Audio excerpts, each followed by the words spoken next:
For decades, the textbook story of human history has followed a reassuringly straight line. Our ancestors wandered the earth, tired and hungry, until someone finally figured out how to plant seeds in the ground. This shift allegedly provided the foundation for our modern world. We built villages, then towns, and eventually sprawling states that offered laws, public order, and a guaranteed food supply. The problem is, the archaeological record refuses to support that timeline. When historians examine the bones and settlements of the very first agricultural societies, they find an immediate drop in nutritional health, a decrease in physical stature, and the sudden appearance of systemic inequality. Settling down made life measurably worse. If swapping a mobile foraging life for a sedentary farming life caused our health to plummet and our workload to spike, we have to ask why anyone would willingly make the trade. Anthropologist James C. Scott argues they didn't. In his research on early states, he suggests that early humans never actively chose to build a civilization at all. Instead, they fell into what Scott calls an accumulation of domestications. Learning to control fire made it easier to manage certain landscapes, which led to a reliance on specific plants, which then required taming local livestock. By adopting a series of highly effective survival tools over generations, early humans accidentally built a mechanical snare that eventually locked them in place. To understand how that snare functioned, we have to look at the crops themselves.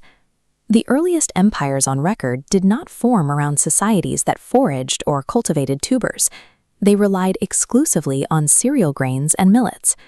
This split-screen graphic illustrates exactly why grain was the required fuel for early empires.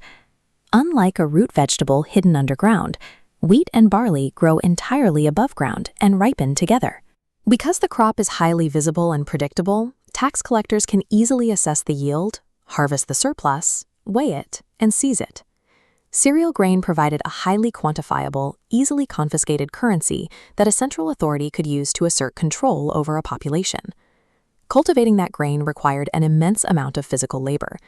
The early state had to force massive populations of humans, alongside their domesticated plants and livestock, into dense stationary zones to work the fields.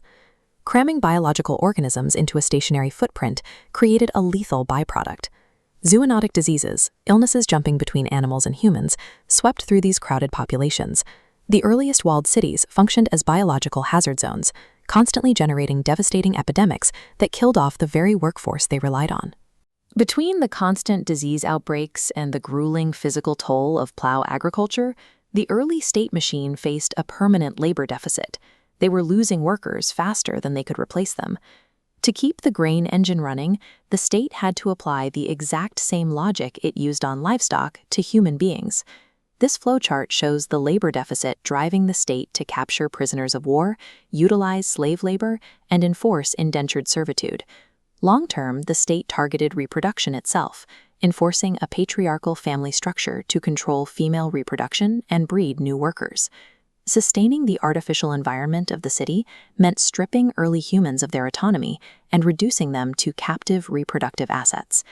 Outside the city walls lived the people history books usually dismiss as barbarians, framing them as uncultured wanderers who simply hadn't caught up to civilization yet.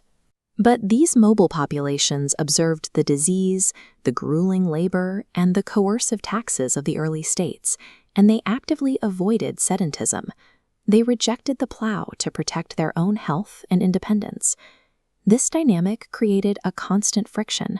Expanding empires desperately needed more human labor, and free populations had to continually migrate and adapt to evade capture.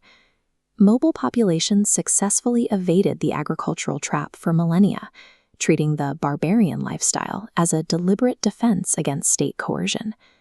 The first human states relied on an architecture of strict coercion, functioning as massive extraction engines powered by unfree labor. For hundreds of thousands of years, humans thrived on vast open landscapes. We traded that freedom for the walled, inescapable confines of the grain fields. We turned the tools used to tame the natural world upon our own species, making the birth of civilization the moment humans finally domesticated themselves.